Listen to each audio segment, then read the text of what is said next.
this place? Somewhere long forgotten by everyone. It used to be a grand building. Now it's nothing more than a pile of rubble. No one comes here anymore, nor does anyone care about what once happened here. Although, this place does have something to do with the story I'm about to tell you. It was before I became a harbinger, and before Linny and the others joined the House of the Hearth. Due to certain events, I first killed Clairvy and then her mother. And this is where it all happened. You were the one that killed Clairvy? Patience now. Allow me to explain Clairvy's side of the story first. I'll start from the beginning. Clairvy was 6 years old when she was brought by her mother, Crucibina, to live in the House of the Hearth. From the outside, it seemed like a fairy tale. A thriving family made up of kind adults and friendly children. Crucibina was the knave at that time, and the House of the Hearth was under her control. She was Clairvy's mother by blood, but she was also the mother to all the children in the house. Clairvy was happy here, for a time. But she quickly realized that being part of this family wasn't a fairy tale at all. It was a kind of purgatory. Purgatory? Exactly. The House of the Hearth takes in war orphans from all over Teyvat. But as for how to raise them, that depends entirely on the person in charge. Crucibina came up with a novel idea. She would teach the children to fight, force them to duel each other, and then crown as the king of the house the child who proved themselves most worthy of inheriting her title. It's difficult to estimate the number of children who died or were maimed in the process. There's little I can say about the ones who died. The ones that emerged with permanent injuries, on the other hand, well, they still served a purpose. They would be handed over to the doctor to be experimented on, or sent away on dangerous missions. Nothing more than tools to be used and then discarded. So those were the experiments Clairvy was talking about. But what actually happened to her? You said that Clairvy was Crucibina's daughter, so if Clairvy tried to convince her to stop what she was doing, Crucibina probably would have listened, right? Despite being Clairvy's mother, Crucibina cared little for her daughter. She forced Clairvy to join the House of the Hearth. Oh, Clairvy did try to convince her mother to change her ways, but it was to no avail. After her efforts failed, the only other option was to rise up and try to fight back. Unfortunately, the other children had already been thoroughly indoctrinated into the illusion of happiness Crucibina had created. Of course, there was one exception. Someone Clairvy's age who knew the truth about the House of the Hearth. Her name was Peruere. Wait, the friend that Clairvy mentioned? Friend, huh? I suppose we can call her that for now. Clairvy was a cheerful and passionate person with a tenacious spirit. Peruere, on the other hand, was rather cold-blooded. Her cold-blooded nature allowed her to see through Crucibina's facade. Yet, it was also this cold-bloodedness that prevented her from acting against it. At least at first. While Clairvy longed for freedom, Peruere was convinced that, amid all the fighting and violence, she would make it until the end. Despite their differences, the two became fast friends, united by their knowledge of the truth. Clairvy told Peruere that she hoped to create a real family, where no one would be killed or sacrificed. There may have been a certain naivete to her ideas, but Clairvy proved her determination many times over. She tried countless times to run away, ask for help, or expose the truth. But her efforts only earned her beating after beating.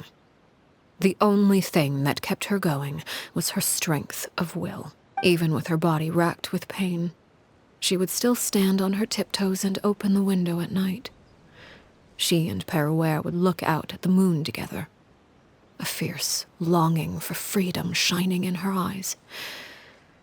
But one day that light simply vanished. Oh no. What happened?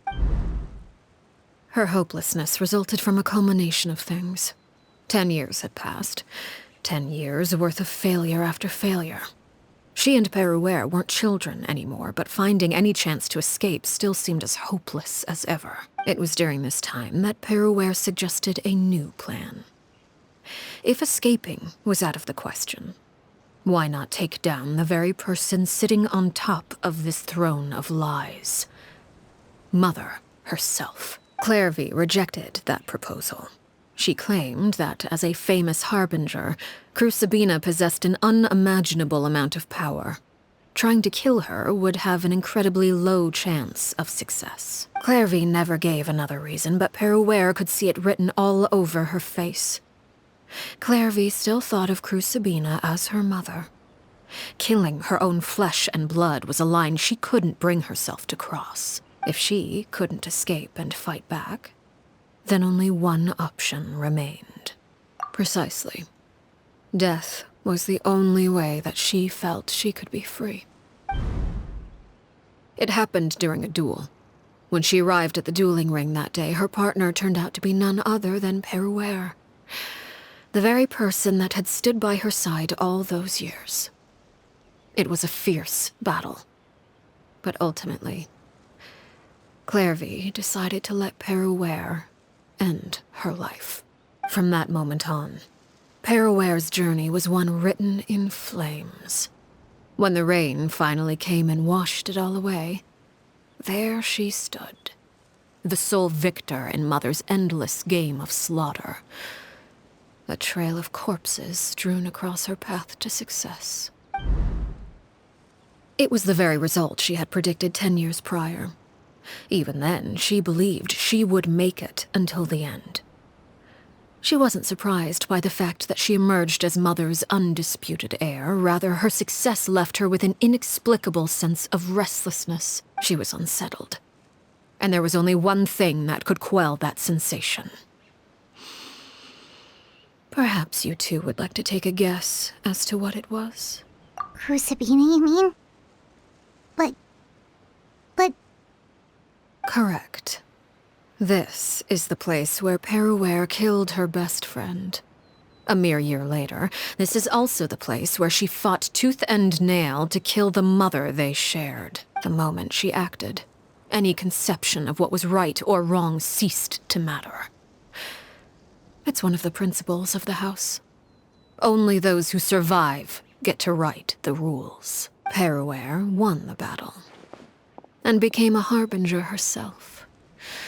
After which Her Majesty, the Tsaritsa, bestowed upon her a new name. Arlecchino. So the Perry Clairvy was talking about... It was you all along. You're Perouer. Arlecchino is just a name you got later.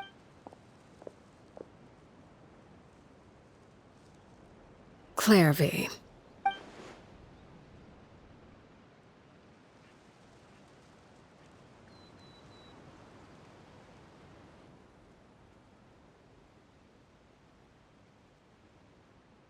Can we talk now? I've been waiting for a super long time. You really are Perry, aren't you? I haven't seen you in so long. How come you're all grown up? Wait, did I somehow travel to the future on accident? Or am I dreaming?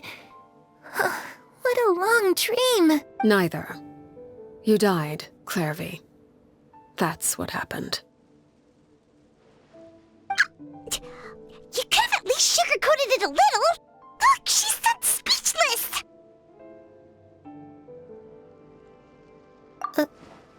Oh. Okay then. Huh? That's it? You accepted it just like that? Yep. If that's what Perry says happened, then I believe her. Perry wouldn't lie to me. Plus, I don't really need to know why I'm like this. I'm more curious about what happens in the future. If you're a harbinger now, Perry, that means Mother is gone, isn't she? Can you tell me about it? I want to know what happened to her. And to me. You never stopped trying to defy fate. At first, no one believed you. You could only vent your frustrations to the moon. In fact, you often sought comfort in the night sky. You wanted to see the aurora, so one night we promised each other we would go to Snezhnaya to see it together. Later on, you tried to run away, but you were brought back each time. Mother spared your life, but it wasn't out of kindness. Instead, she decided to make an example of you by slowly torturing you over time. That way, the other children would know what happens to traitors. Still, you never gave up. Mother hoped that through ruthless duel after ruthless duel, she would be able to crown an ultimate victor among the children she raised. But you called on everyone to unite, to fight to a draw in order to reduce casualties. Your efforts may have only delayed the inevitable, but still. You gave them hope. You tried everything you could think of, but every attempt ended in failure. Still, you never turned your sword on Crucibina, and you never turned it on me. On that gloomy day, you told me, for the last 16 years of my life, I've done everything I can to fight for freedom. But now, I realize that the only freedom I truly possess is the freedom to choose to die. I never imagined I would say something like that. I must have been feeling really worn down, but somehow, I still think I understand. According to Mother's plan, only one of us was going to make it until the end. And I always hoped that person would be you. If I could do it all over again, I still don't think I would make a different choice. Even when I first met you, I knew you'd be able to do what I couldn't. Is that so? Even now, I'm not sure I truly understand what kind of freedom you were trying to pursue. But as the head of the House of the Hearth, and as the children's father, I've tried to give them the most basic of freedoms. The freedom to choose their own fate. It's something I discussed with the Iudex of Fontaine. The children who want to leave the house will have their memories wiped clean of all secrets pertaining to the organization. In return, they will be allowed to live a normal life in Fontaine without being prosecuted for their past. Of course, I won't simply hand freedom to them on a silver platter. They have to fight for it and prove themselves worthy of it. Only freedom that is earned has true value. That's more than enough. That's exactly the kind of life I was fighting for. You know, Perry, I think you're a pretty amazing king, and a really great father, too. I'm really happy that you're the one who took over the house. I guess I do have one regret, though. I still haven't seen the outside world. Well, it just so happens that our dear guests over here have been to many nations and traveled to countless places. Perhaps they would be willing to tell you what the outside world is like. Really? Of course! We've traveled all over the place. We've got so many stories, we could probably talk your ears off for 3 days straight. You know, I used to dream of being a bard, playing the lute while singing into the winds of freedom. Even if there was no one there to listen, I would have continued to sing no matter what. Ah, that's where Mora comes from. I never knew that before. If I had some Mora, I would buy 3 new dresses. One for me, one for Perry, and one for Mother. It's just too bad Perry doesn't like wearing dresses. And Mother, she probably wouldn't accept something like that either. I guess I'd just have to keep them all for me then. I could wear a different one every day. Those yokai you mentioned, what do they look like? I once saw a drawing of this one guy with horns on his head and a super scary face. Are there any yokai like that? Oh, sounds like you're talking about an Oni. Yep, we've met one, and let Paimon tell you, they're not nearly as scary as they look.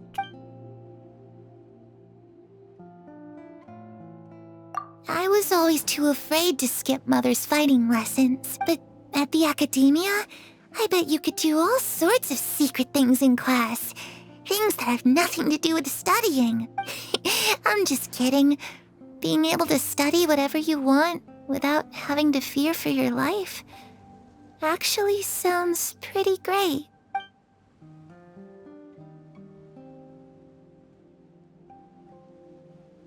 The situation was super dangerous. Lenny and Lynette were accused of committing a crime, and they were going to have to stand trial at the Opera Epiclet. Oh no! That must have been hard for all of you. What happened next? Don't worry, we were able to turn the situation around super quickly. All thanks to Detective Paimon, of course. How'd you do that? Come on, tell me! Okay, so it was like this. After the failed magic show, we rushed to the scene and...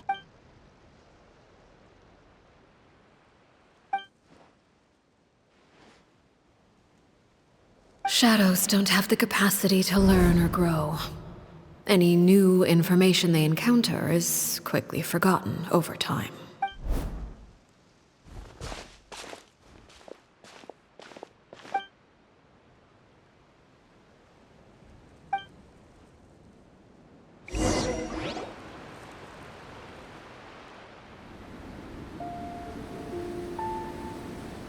Clairvy. You've worked tirelessly from the shadows to overthrow the House of the Hearth. Now, by my authority as the Knave, I shall announce how this matter ends. You are hereby expelled from the House of the Hearth. You are no longer tied to this place, nor are you bound by its rules. You're saying that I can finally leave? I get to experience the outside world as well? Oh, I almost forgot. There's no getting older for me. Still, seeing who you grew up to be makes me really happy, Paraware. Take care of yourself. Goodbye. May we meet again someday.